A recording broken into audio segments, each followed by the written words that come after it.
Police officers face many dangers on the job, but most people think of weapons when they hear about an injury.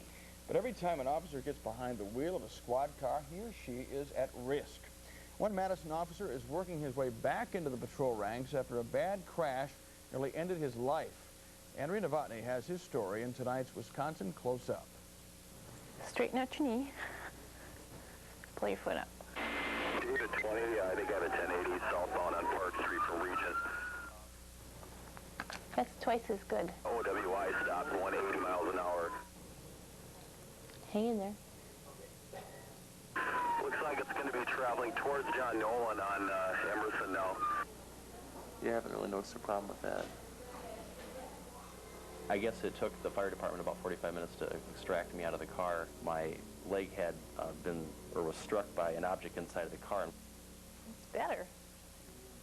It caused a lot of muscle tearing, and of course the skin was gone off my leg. Okay, let me have you walk down there. Over the past 10 months, Bob Otis has had to learn to walk again. Good, really good, Bob.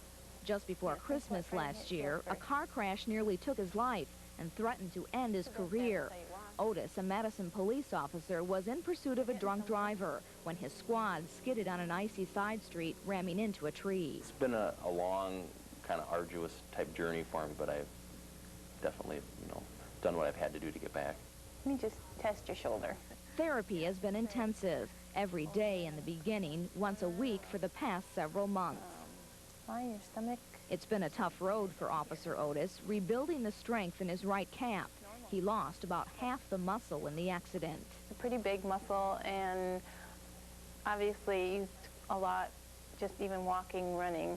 So as a police officer, it's a big injury to come back from. Do you want names too? Whoever, like Just Bob initial it. His injuries have kept Officer Otis on light duty, helping with work around the office. During that time, he's grappled with whether to stay on the force. The decision hasn't been easy. I personally feel that, without the support, of the other officers and the people in the department, that I wouldn't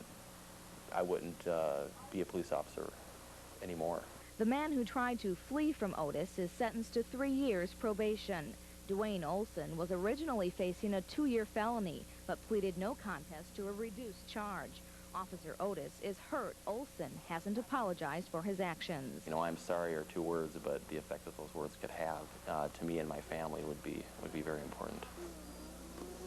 As Bob Otis walks the final stretch on his road to recovery, he's anxious to get back out on patrol.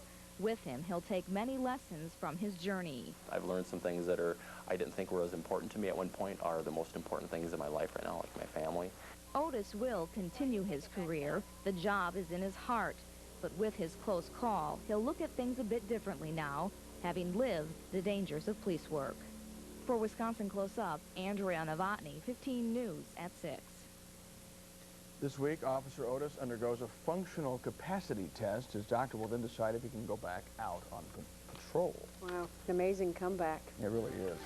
Still to come in this newscast, some Madison City Council members want to reinvent the wheel.